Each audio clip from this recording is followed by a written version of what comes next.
বহু বিজ্ঞ ব্যক্তিক দেখা পাইছোঁ, সকলোকে মই শ্ৰদ্ধা জনাইছোঁ।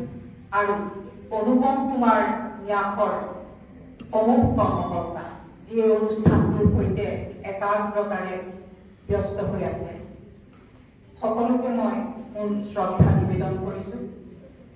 আজি সঁচাই মোৰ বাবে এটি মহাৰ্ঘ দিন। এগৰাকী অসমৰ প্ৰখ্যাত অনুবাদক, যি জীৱন অনুবাদ সাহিত্যৰ কাৰণেই বন্ধ কৰি থৈ গ'ল, নিজক অহৰহ ত্যাগৰ মনোভাৱেৰে এই অনুবাদ সাহিত্যৰ কৰ্মখিনিৰ কাৰণে নিজৰ সময় খৰচ কৰি গ'ল, সেইজন ব্যক্তিলৈ মই মোৰ শ্ৰদ্ধা নিবেদন কৰিছোঁ। তেখেতৰ আত্মা য'তেই আছে শান্তিৰে থাকক।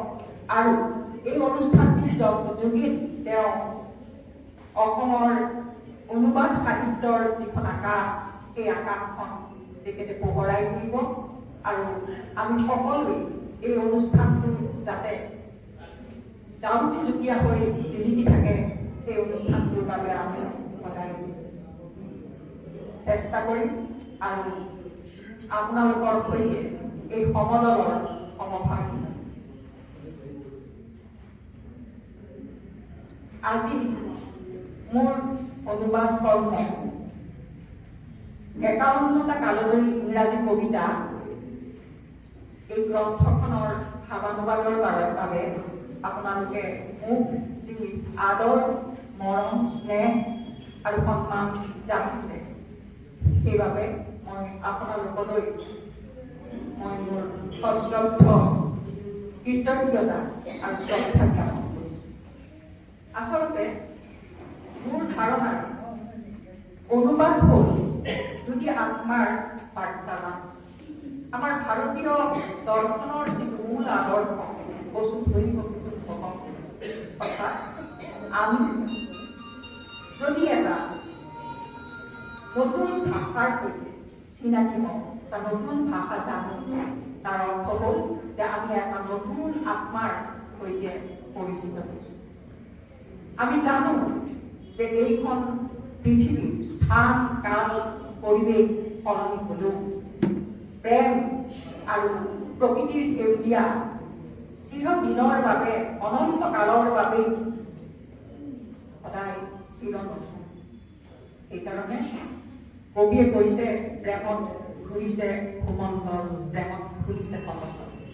৭ সাগৰ ১৩ নদীৰ সিপাৰৰ কোনোবা কবি কণ্ঠই যি সময়ত পৃথিৱীত কোনো বিজ্ঞানৰ সবল নাছিল, যোগাযোগ অতি কম আছিল, সেই সময়ত বিশ্বৰ চুকে কোণে শ্ৰেণীকোঠাত এই কবি কণ্ঠই এক প্ৰাণ পাই উঠিছিল।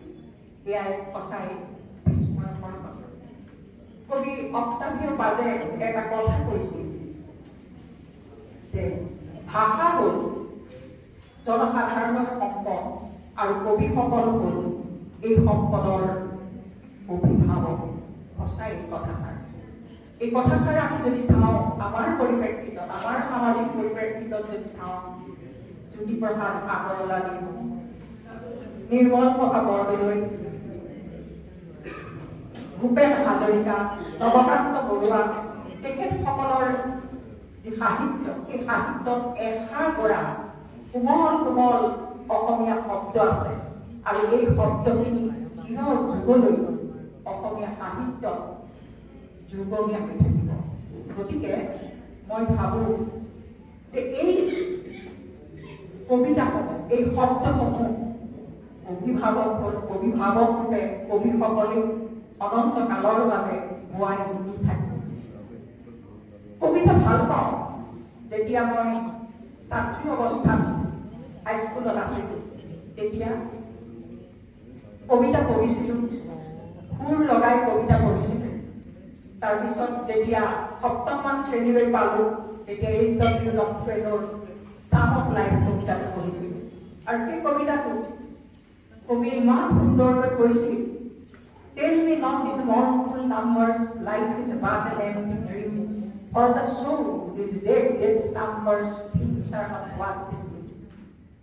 ওপৰ কবিতা ৰচি দুধাৰি চকুৰ মুচি নকবা জীৱন বিচাৰ বিহাৰ অসাৰ সংসাৰ ভাই ইয়াত সকাম নাই, মোহময় মায়াময় সকলো মানুহ এয়া আনন্দ চন্দ্ৰ আগৰৰ নিগৰ অন্তৰেৰে নিগৰা এটি সাৰ্থক অনুবাদ। এই কবিতাটিত আকৌ SW লংফেলৈ কৈছিল, Lives of great men all remind us we can make our lives sublime and depart, leave behind us footprints on the sands of time. মহাপুৰুষৰ চালেগিৰে জীৱনৰ আমিও কৰিব পাৰোঁ জীৱন কৰি। অভিনয় শেষ হ'লে আয়ু বেলি মাৰ গ'লে ধৰি যাব পাৰোঁ সময় পালে।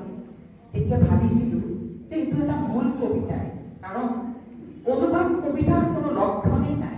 ইমান সুন্দৰ কবিতা তেতিয়া বুজি পোৱা নাছিলোঁ, মাথো কবিতাটো ভাল পাওঁ আৰু মুখস্থ কৰিছোঁ। তাৰপিছত আপোনালোক সকলোৱে পঢ়িছে এটা কবিতা, পদ্মধৰ চলিহাদেৱৰ কবিতা। ধৰেনে জনম কেৱে এই মৰতত শিলাময় কবিতাৰ জ্ঞান, শিলাময় কবিতাৰ জ্ঞান, এই মোৰ জন্মভূমি বুলি মনে মনে এবাৰো যি কোৱা নাই। সেয়া আছিল ছাৰ ৱাল্টাৰ স্কটৰ এটি শাৰী, আৰু সেই শাৰীটো কৈছিল, Preach that man who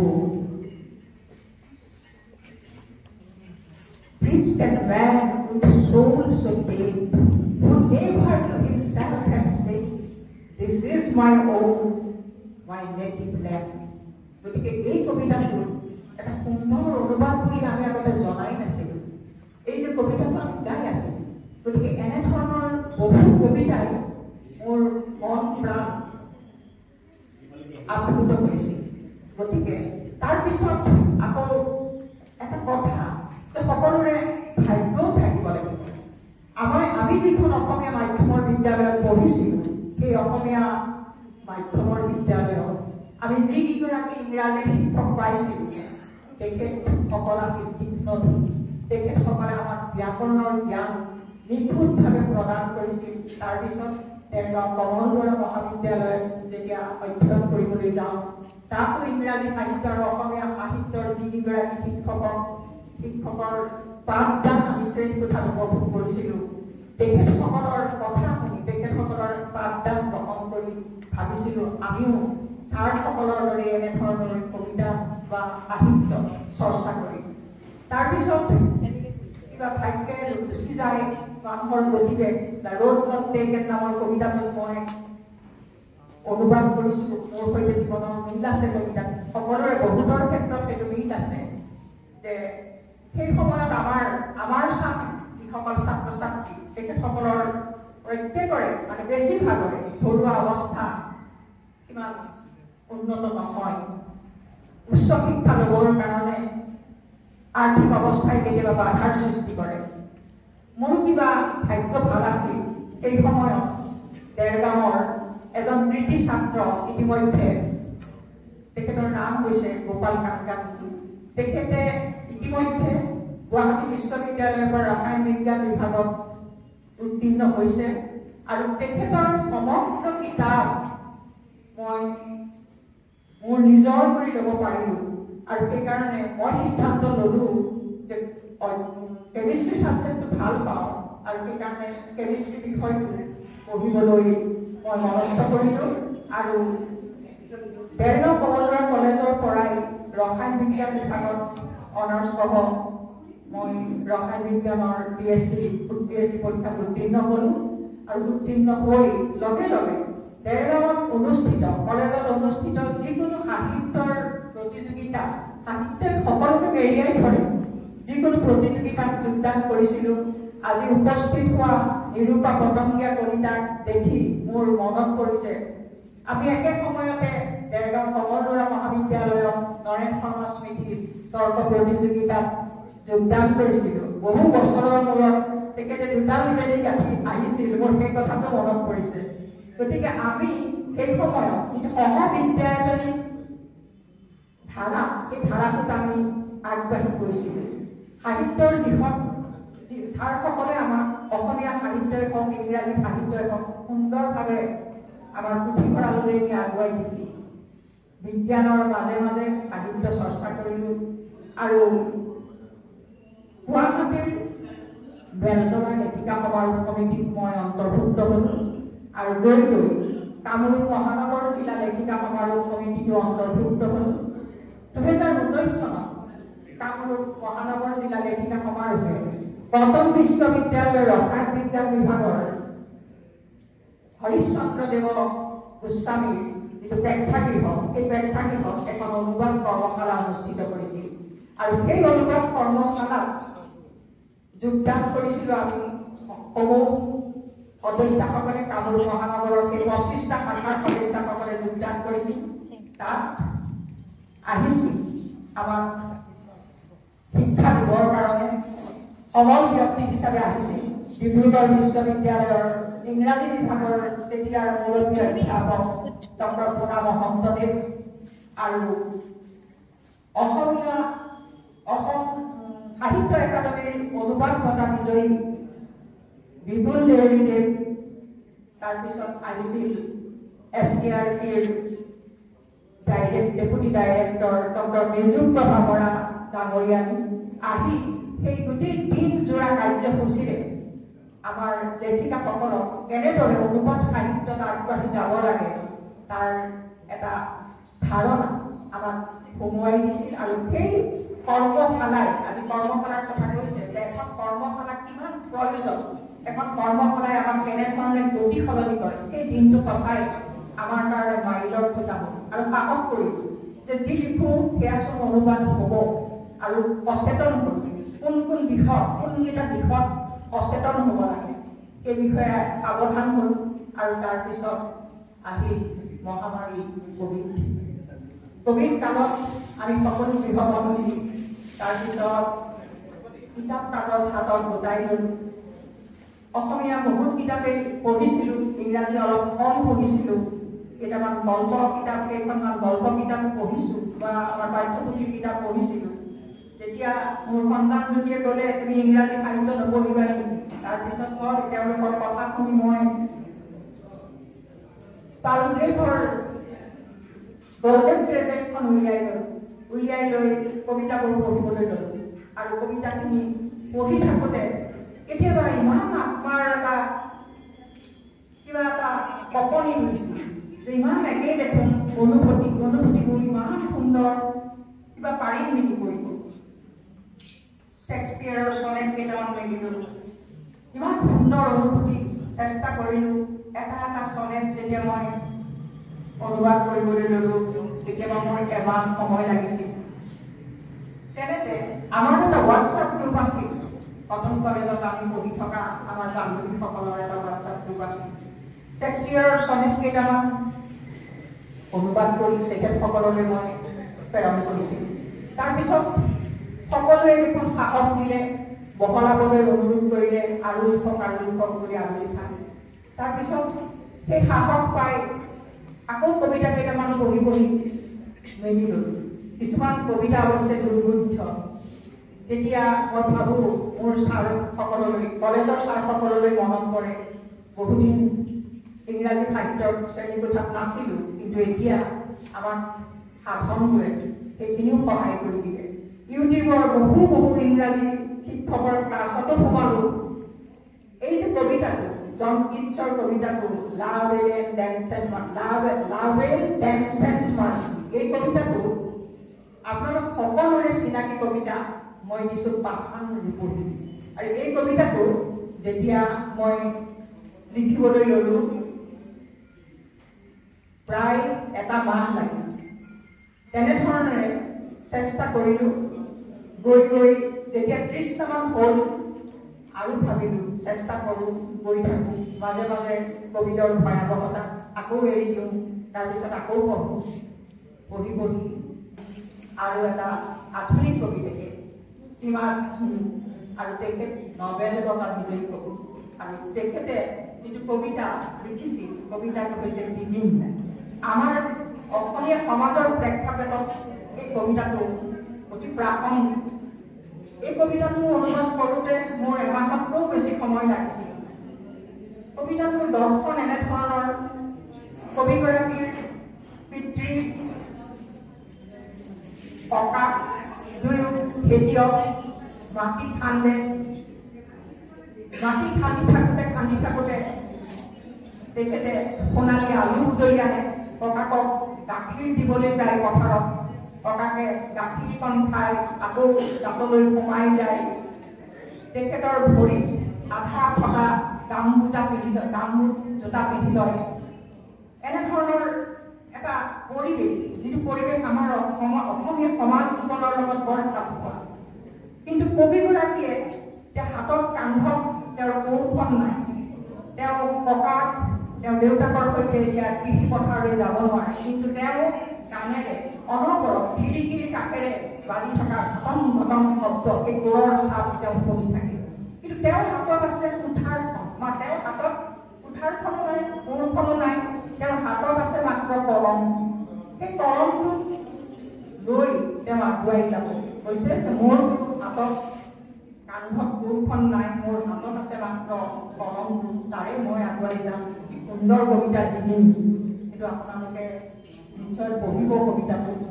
তাৰপিছত এই কবিতাটো পঢ়ি থাকোঁতে আমি অসমীয়া সমাজৰ এজন বিজ্ঞানী, যাক লৈ অসমে এতিয়া গৌৰৱ কৰিছে, ডক্টৰ ৰুবুল মাউত, মোৰ তেখেতৰ প্ৰতিচ্ছবি আহি চকুত ভাহি উঠিছে। গতিকে এনেধৰণৰ কবিতাবিলাক আমাৰ সমাজৰ প্ৰেক্ষাপটত খাপ খায়। মোৰ অনুবাদ কৰিবলৈ মন গ'ল। তাৰপিছত মই এনেধৰণৰ কবিতাৰে অনুবাদ কিতাপখন সজালোঁ। অনুবাদ কিতাপখন সজাই মই লিখি ল'লোঁ এখন বহী। তাৰপিছত ভাবিলোঁ কিতাপখন কেনেধৰণে ছপাম। আমাৰ অতি চিনাকি বনফুল প্ৰকাশন শ্ৰীযুতা বিনু দেউৰী আৰু তেখেতৰ সাহিত্য একাডেমী অনুবাদ বঁটা প্ৰাপক বিপুল দেউৰী, তেখেতৰ ওচৰলৈ গ'লোঁ। গৈ মই মোৰ কবিতাখিনি তেখেতক পঢ়িবলৈ দিলোঁ। তাৰপিছত তেখেতে পঢ়ি চাই লগে লগে মোক কিতাপখন ছপাবৰ বাবে অনুমতি প্ৰদান কৰিলে আৰু মই বাধ্য হ'লোঁ। গতিকে এইখন কিতাপ কষ্ট ময়ে কৰিছোঁ নে সকলোৱে কৰিছে, মই সকলোকে মোৰ ছাত্ৰ ছাত্ৰীসকল, যিসকল ছাত্ৰ ছাত্ৰী চকুৰ আগত মই যেতিয়া আজাৰা ৰাজধৰ্মৰা উচ্চতৰ মাধ্যমিক বিদ্যালয়ত শিক্ষয়িত্ৰী কৰিছিলোঁ 34টা বছৰ, মোৰ চকুৰ আগত এই গাঁৱৰ মাটিয়া পাহাৰৰ ল'ৰা ছোৱালীকেইটা, যিকেইটা ল'ৰা ছোৱালীয়ে ইমান কষ্ট কৰে, ৰাতি খাবলৈ তেওঁলোকৰ কষ্ট, গোটেই ৰাতি পেপচি কোম্পানীত তেওঁলোকে টোপনি ক্ষতি কৰি চাকৰি কৰে আৰু ৰাতি আহি শ্ৰেণীকোঠাত বহে। সেই চাম ল'ৰা ছোৱালী যেতিয়া মই কষ্ট কৰাৰ সাহস দেখোঁ, তেওঁলোকৰ পৰাও মই সাহস পাওঁ যে মোৰ ছাত্ৰ ছাত্ৰীও মোক সময় অপব্যৱহাৰ নকৰিবলৈ উৎসাহ যোগায়। আমি শিক্ষকেও ছাত্ৰ ছাত্ৰীসকলৰ পৰা শিকোঁ, ছাত্ৰ ছাত্ৰীয়েও মোক অনুপ্ৰেৰণা যোগাইছে।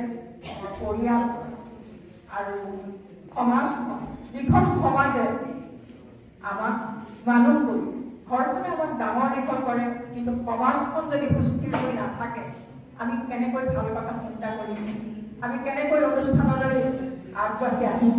গতিকে সমাজ সুস্থিৰ হৈ আছে মানে সমাজে আমাক আগুৱাই লৈ গৈছে। আৰু এতিয়া আমাৰ সময় হ'ল বেক টু দ্য ছ'চাইটি। আমি সমাজখনলৈ পৰিশোধ কৰিব লাগিব, সমাজখনক কিছু কথা সমাজক আমি আগুৱাই নিব লাগিব।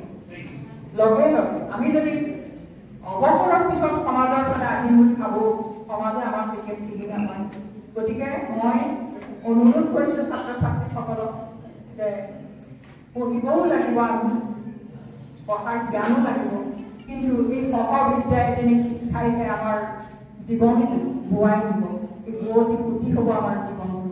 গতিকে আপোনালোকক সকলোকে মই আজি মোক এই মৰম আদৰ্শন জনোৱাৰ কাৰণে আপোনালোকক মই মোৰ অন্তৰেৰে কৃতজ্ঞতা জনাইছোঁ, সেৱা জনাইছোঁ। আৰু ভৱিষ্যতলৈ এনেধৰণৰ আদৰ মৰমে দায়িত্ববোৰ সোঁৱৰাই দিয়ে ভৱিষ্যতলৈ পুনৰ চেষ্টা কৰিম। আৰু মই বৰ্তমানে মোৰ যিখন গৱেষণাৰ থেচিছ, সেই থেচিছখন কিতাপ আকাৰে লিখিবৰ কাৰণে যোজা চলাইছোঁ। যিহেতু এতিয়া প্ৰাসংগিক হৈছে, মোৰ গৱেষণাৰ বিষয়বস্তু আছিল ছেমিকণ্ডাক্টৰৰ ওপৰত, অৰ্ধপৰিবাহী পদাৰ্থৰ ওপৰত। আৰু আমাৰ ছাত্ৰ ছাত্ৰীসকলে যাতে, যিসকল বিজ্ঞানৰ ছাত্ৰ ছাত্ৰী, তেওঁলোকে যাতে এই দিশলৈ ধাৱমান হয়, আৰু কেনেধৰণে এই গৱেষণালৈ আগবাঢ়িব পাৰি মোৰ থেচিছখনে অকণমান হ'লেও যিসকল বিশ্ববিদ্যালয়ত পঢ়া ছাত্ৰ ছাত্ৰী বা অনাৰ্ছ লৈ PhD পঢ়ি থকা ছাত্ৰ ছাত্ৰী তেখেতসকলৰ মনোবল বৃদ্ধি কৰিব